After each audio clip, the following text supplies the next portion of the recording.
Hey guys, Auspicious Aussie here, and welcome to episode 9 of the Arsenal series. Of course, we're kicking off a new season, and of course, that also means, as you can tell by the title, we have a lot of transfers to get into. So let me get into those first. We've done a lot of activity. We've done a lot. Now let me go through the outs first. Of course, I talked about Ozil. We managed to sell him. I did not care who he went to. Also, wearing the yellow jersey today. Pre-recording quite a few of these episodes, and of course, Arsenal just recently got into the FA Cup semi-final, so another trip to Wembley. So I felt like wearing this jersey for some reason. Yeah. Anyway, we sold him to Wolves for 10.75 million. Obviously, I'm not a big fan of the player. Look at his wage. I know we're subsidizing a lot of it. I think we're subsidizing like 160k. He's only on 40k. What the hell? That is insane. Anyway, the next player we sold was Sead Kolasinac. This one was a bit of a difficult one for me, but we did actually sort of sign his replacement. And I'll go over him in the ins in a second. But we got good money from West Ham. 21 million. I feel like it's pretty good. He's also relatively... Well, I say he's relatively old. He's only 27, so he's just entering his peak. But at the same time, composure's pretty low. Decision making's not the best. Also positioning, only 12. Everything else apart from that is pretty good. So it was a hard transfer to make, but it was either between him or Tierney, and I felt like Tierney had a little bit more upside. Obviously, he's a lot younger. I would say he's arguably as good, if not, maybe a little bit better. And of course, like I said, the age was a big factor. The next player we sold was this guy, just a random kid from the under-18s, Taylor Hart. He went to West Brom for a relatively small fee. We then signed another one of our defenders, this time Mustafi. He also left to West Ham. I mean, the reason behind this one, obviously he wasn't in the first team last season. Composure, concentration are atrocious. And I felt like it was time to get him out of the club. Also, we've got William Saliba back. He was on loan at St. Etienne last season. So we've got him coming in. He's only, 19 years old. So I feel like having Mustafi in there would have probably hindered his progress a little bit. Now, the next transfer is a bit of an interesting one. We loaned out Gabriel Martinelli to West Brom. Now, why I say this was a tough one, obviously, we've sold somebody else that's pretty integral to the team. And there wasn't really too much I could do about it. But yeah, Martinelli, I mean, we're actually getting a really good amount for him. 325k per month, and 100% of his wages are covered. He's going to get first team football at West Brom, but it's in the Championship. I would have preferred Premier League football for him. But at the same time, there's nothing we can really do. West Brom were the only real team that were interested in taking him. Like I said, I didn't really want to loan him out, but at the same time, I feel like it's kind of do or die for him. We've signed a few other players that are essentially, challenging him for the starting role, and of course, he's just not exactly good enough yet. He could be, though, so that's the loan move and my thought process behind it. Now, the next player was a player, it was a bit of a failed experiment. Of course, we had limited funds in the summer of our first season. We signed this guy, Xavi Quintilla. We've made a profit on him. We sold him to Crystal Palace for 13.5 million. And of course, we brought him in for 9.5. So, I mean, I think that's a little decent amount of business. He actually played pretty well. 21 games with a 7.09 average rating throughout his career, I guess. It's not too bad. This player down here, Pierre-Emerick Aubameyang, sold him for 44 million to Paris Saint-Germain. It was tough, but ultimately what is essentially happening in real life happened to me. He complained about Champions League football, wanted to be transferred. I tried to say that we'll get Champions League because that is our board expectation for this season. And unfortunately, he wasn't having any of it, and he wanted to leave. Asked to be transfer listed. We got an offer from PSG. I think it was between PSG and Man United. So I accepted PSG's offer, rejected United's, and yeah, Auba has left the building. However, we did replace him, and I feel like his replacement is just as good, but in a different way, if that makes sense. Obviously, I'll go into that in a second. The next player we sold, which was an absolute shock, we sold Mohamed El Nene for £30 million to AC Milan. I literally couldn't believe my eyes when I saw this, because he's a bang average player. And yeah, we sold him for a lot of money. A lot of money. Yeah, 30 million for a player that was on loan last season. We also sold Mkhitaryan as well for 15 million, which I thought was a decent amount of money as well. And we sold him to Lokomotiv Moscow.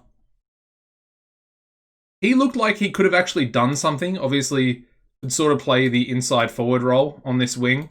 I suppose he could play a winger on the other side as well. But I decided to cash in, try and get some more money, and we did just that.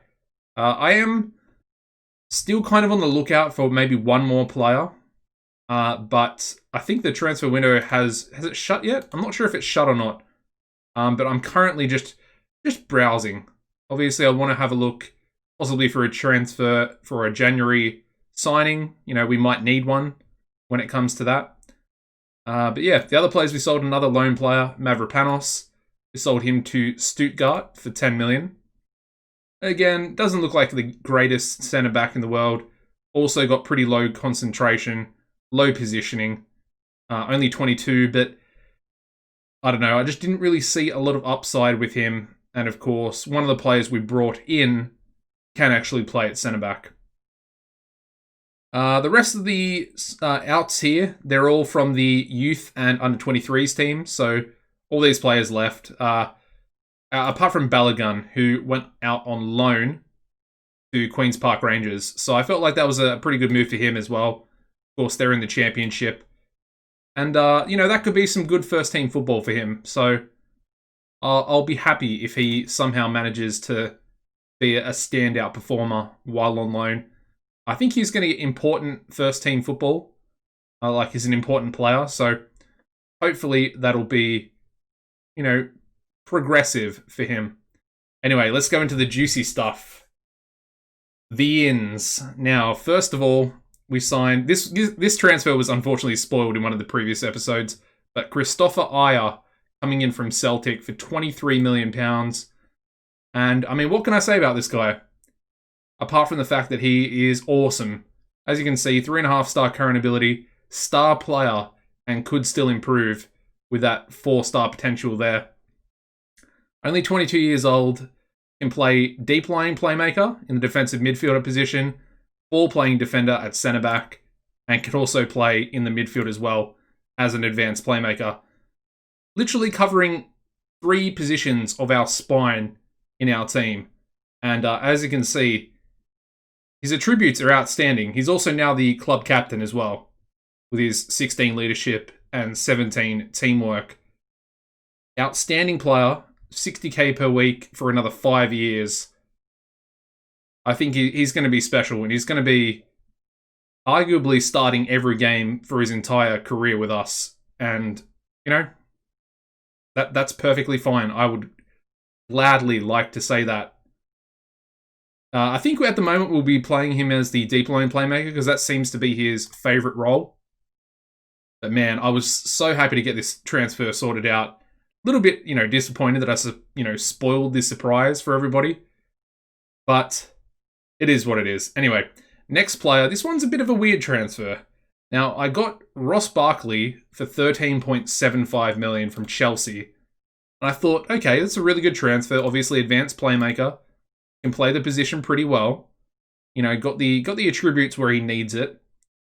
Pretty expensive on the old wages, but a relatively cheap transfer. And obviously his value is $34.5 million now, so we could nearly triple our money just based on value if we were to sell him. He's also, you know, just about to start his prime, essentially, of his career. Either footed as well, so that's it's a benefit. Nothing too serious. His mentals really let him down. That's pretty much the only downside you could say about him. because everything else, even his physicals, are quite good. But yeah, I then realised who else was available for us to sign, and James Rodriguez was transfer listed at Real Madrid. We signed him as well. They're both essentially competing for the exact same position, and as you can see, 10.25 million for Rodriguez, and he's incredible. He really is incredible. We're going to obviously be playing him in centre midfield as the advanced playmaker, and I feel like he's hopefully going to be incredible for us. 185k a week on wages, so obviously between those two players, we're still not actually spending Ozil's wages that we were previously. So that's pretty crazy. Especially getting two players of that quality. But yeah, 10.25, absolute bargain. We'll probably get at least another 2, maybe 3 seasons out of James. So I think we got a pretty good deal there, in my opinion. Now, the next player was essentially the replacement for Kolasinac, and I'm pretty happy with Alex Telles. Of course, we do play with a complete wingback, so he's kind of perfect for the mold. Exactly what we need, and exactly the right attributes for the position. So I think it was a no-brainer. Again, he's also hitting his peak. And 3.5-star, important player in his prime years. 82k per week's not breaking the bank. And obviously his transfer was a little bit more expensive, 21 million going to Porto there. But if you look at the money we got in, we essentially just replaced the two players. So we got 21 mil for Kolasinac, 21 mil in or out for Telles as well. And the final player, our Auba replacement, is Memphis Depay. A lot of you might be wondering, why have we gone for Depay? He failed at United. A lot of you probably haven't seen Lyon. And Depay, in real life, is essentially the guy that runs Lyon. Arguably their best player. We managed to get him for 37 million, which I feel like is a pretty big bargain. Now, this guy, obviously, inside forward attack on the left-hand side. Essentially Auba's direct replacement. And similarly to Auba, he can also play up front, as you can see. So very versatile. Can play the advanced forward up top if we need him to. Again, only 26, so really just entering his prime of his career. And I feel like it was a no-brainer. Like, I was looking at other options that were a bit younger, but I felt like they weren't as good as Depay. And for the transfer fee that we were going to pay, the 37 million, we were looking to pay, I could have gotten Sancho in. I could have gotten, what's the other guy's name? The other winger at Leverkusen. Let's have a look. I've completely forgotten his name for some reason. Bailey. I think he might have been transferred as well. Maybe not. Okay. Yeah, Leon Bailey. So I was going to go for Bailey as well, but he's obviously more of a winger on that left-hand side. And he's also, as you can see, quite expensive, so 80 million. And when I compared him with Depay, obviously the age is a factor, but Depay's only 26 and less than half the transfer fee. I don't know. It felt pretty easy to just go with Depay, who obviously, in my opinion, is just as good. Anyway, they are the transfers. Let's quickly go over the preseason fixtures. As you can see, we were unbeaten.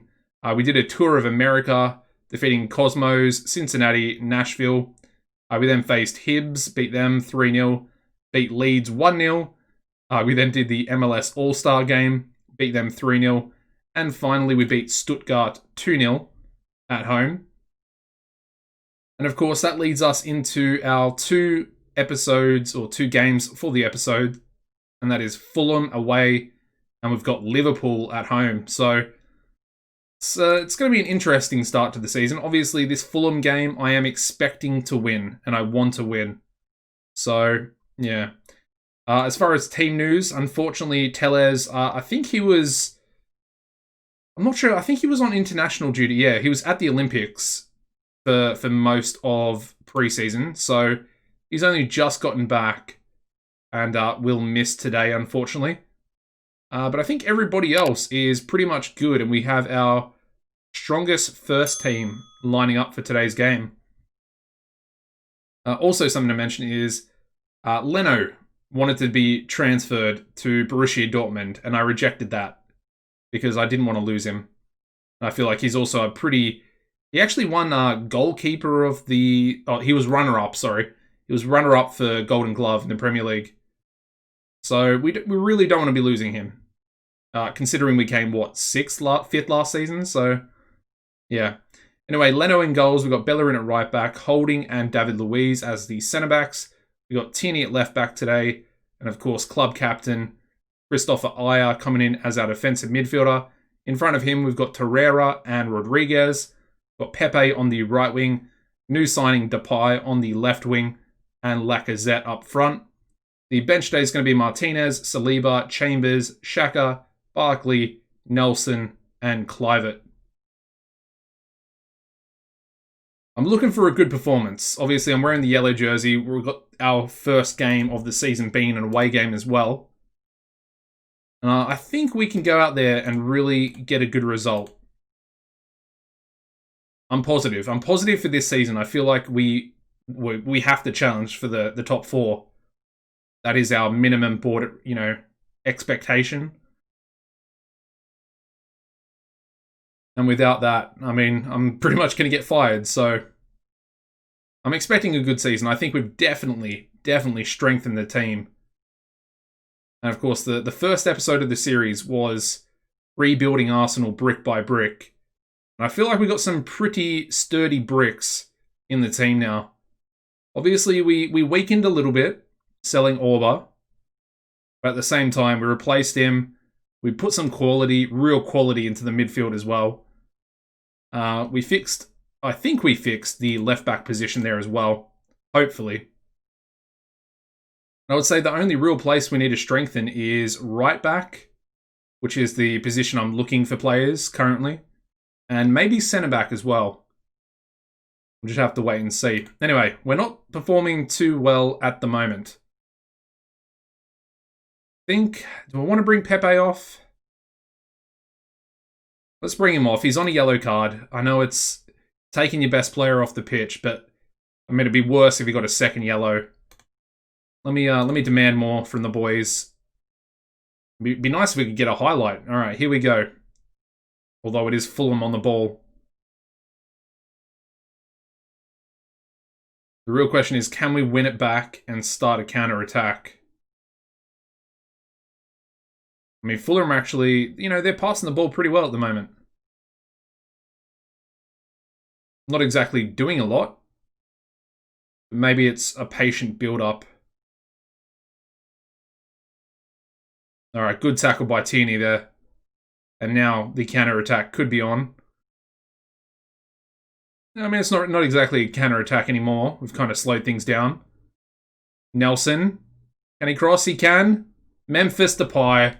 On debut. That's what I'm talking about. Masterstroke. What a signing. I feel like already he might flop massively, but I'm excited about him. Between him and James Rodriguez, I am really... I feel more confident in the team. There's creativity and there's danger. Pepe, Depay, Lacazette. I feel like that's really dangerous. And for some reason in my head, it just feels more dangerous than having Auba, Laka, and Pepe. I don't know what it is. Anyway, can we defend?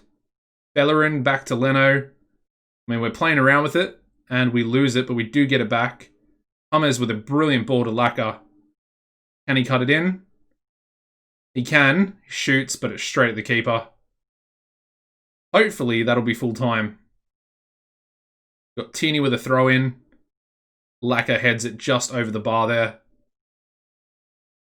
But this should be full time. We've got, what, 15 seconds left. And it's looking like a nice little 1-0 victory to start the season off, away from home as well. Of course, Arsenal's form in real life, away from home, it's pretty abysmal. Pretty abysmal. So if we can turn that around, will probably have a much better future. Anyway, starting the season off with a 1-0 victory. I'm liking that. We're already keeping pace. And there we go. Of course, we had three debuts in that game. Depay, James, Rodriguez, and Ayer as well. Anyway, what I'll do now is I'll skip forward the 5 days and join you back for the Liverpool game. Alright, so let's get into the lineup against Liverpool. Now, we're essentially playing the exact same team. Well, we are. The first 11 is exactly the same, unchanged. The only difference is we've actually brought Alex Telles onto the bench, and we have taken Saliba off the bench, as we already have Chambers, who can play both right back, centre back. Pretty versatile, so I'm relatively happy with that. Anyway, let's advance. I mean, the only reason why Tierney stayed in is because of his really good performance in the last game. So, you know, if players are playing good enough, they're going to keep out others that are not playing as well. Anyway, we're the home team today, so I'm going to expect a win out of the boys. I did actually recently reject a transfer offer, but we are going in for a different player at the moment. Anyway, Leno picking up a corner, or picking out a corner, and now getting us underway here with Bellerin. Only Hector could play better in real life. Oh, he's almost scored a screamer there. That would have been that would have been some goal.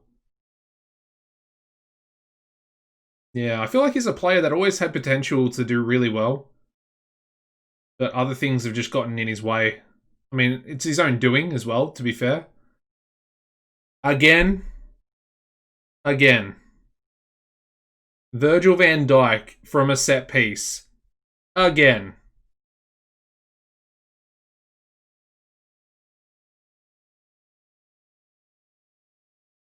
Anyway, we move on to a really bad throw in there from Tierney. Man, I'm sick and tired of Van Dijk scoring from set pieces. That was literally the reason why we lost. Well, sorry, we drew in that game last year. Of course, we lost 2-1 in the reverse fixture earlier in the season. Luckily, during that period, we still managed to stay in the job. Shaqiri getting a shot there blocked by Bellerin. And it's a free kick in a really dangerous position for Shaqiri. Luckily blocked again. Virgil van Dijk with an interesting crossfield ball. You got Fabinho to Salah, who puts it in the back of the net. I mean, of course, he's one of the danger men. Obviously, should have shut him down a bit better. Maybe Tierney's at fault for that one. Maybe it was kind of on that left-hand side. I'm just going to tell the boys that I demand more, because we're 2-0 down. Of course, they've got a great team. But I was expecting us to do better today. And we're coming forward. Come on, Laka. Finish. Oh, come on. Got to finish that.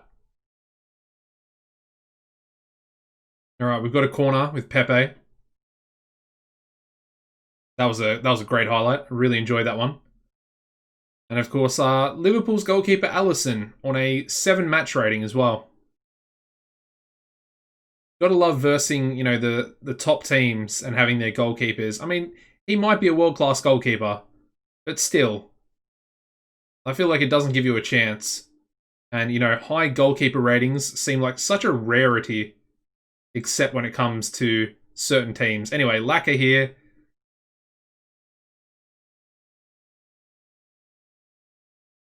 I don't know what to say. That was abysmal. We might take him off. I think I'd rather play Depay or Pepe up front. 2 incredible opportunities to get us goals back. And he's absolutely butchered that second one. Anyway, we're coming forward again. Pepe's shot is half blocked, I guess. I mean, there's lots of highlights, which is, I guess, a positive sign, although we literally just need to find an equaliser. Otherwise, we're going to have a very, very tough time in this second half.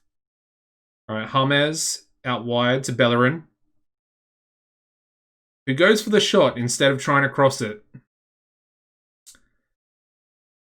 Yeah, I just feel like we're not having a good day. I mean, the Fulham game was okay. I mean, of course, we've got quite a few new signings in the team. And it's Liverpool. They're also a really great team. I mean, we're the home team. We should be doing better. And, yeah, Shaqiri's header just going over the bar there. We're actually dominating, which probably frustrates me even more. They've literally had 3 shots on target, and they've gotten 2 goals. We're definitely dominating the chances. They're obviously outweighing us in possession. I kind of feel like it's a little bit unfair at the moment. Obviously, like I said, their goalkeeper's playing a really good match. Ours is obviously not, considering he's, conceded from 2 goals from 3 shots on target. Obviously, the defense has a lot to do with that as well. And, ooh, we were about to go 3-0 down there. Saved by the post. Saved by the post. Alright. I'm going to tell the boys to show some passion. I mean, I don't know if it'll actually do anything. But at this point, it's worth a try. I mean, they're fired up by the feedback. Come on, let's do something. Alright, let's make a sub. Lack is coming off. Let's go with Nelson, and Pepe, I guess, can go up front. I mean, it doesn't really matter. It's either Depay or Pepe going up top. So demand more out of them as well. Even though, I mean, look at their defense ratings. 7.1 for the keeper, 7.4 for the right back, 7.5 who just went off for, for the other centre back who was Fabinho. And we're going to take a 2-0 loss.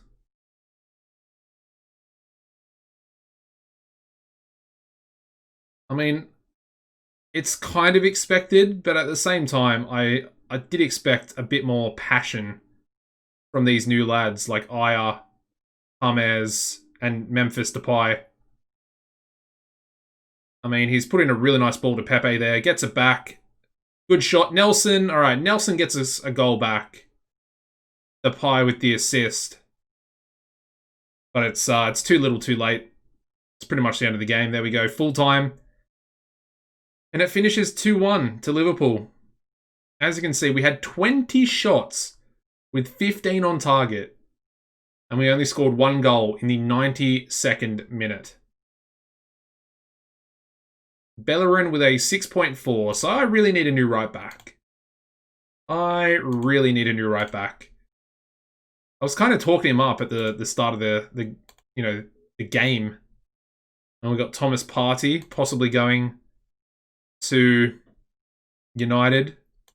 I've been looking at this guy, Christian Romero from Juventus. He looks pretty good. Also, something I didn't really go into is the youth players that we got from our intake. Nothing apart from this guy actually stood out. Steve Wilson. He looks pretty good as a right winger. And of course, we do actually play with a winger on that side. And he's got 4-star potential, so he definitely could be one for the future. He's already on 5k per week, which is pretty ridiculous. But anyway, it is what it is. And like I said, he's the only real shining light in that intake that we got at the end of last season. Anyways, guys, I think I'll join you back for probably the Tottenham game, I think. I feel like that'd be a good place to come back after about, 6 games, 7 games? So we'll either do the EFL Cup 3rd round and Tottenham, or we'll do Tottenham and this Europa League group stage game. Just depends, I guess, on who we draw in the Cup, and I guess who we also draw in the Europa League. Anyway, if you enjoyed the episode today, please smash the like button. I really do appreciate it. And of course, if you are not subscribed to the channel, make sure you do that turn on the bell notification, and you'll be notified when these episodes come out. Apart from that, guys, as always, take it easy, and goodbye.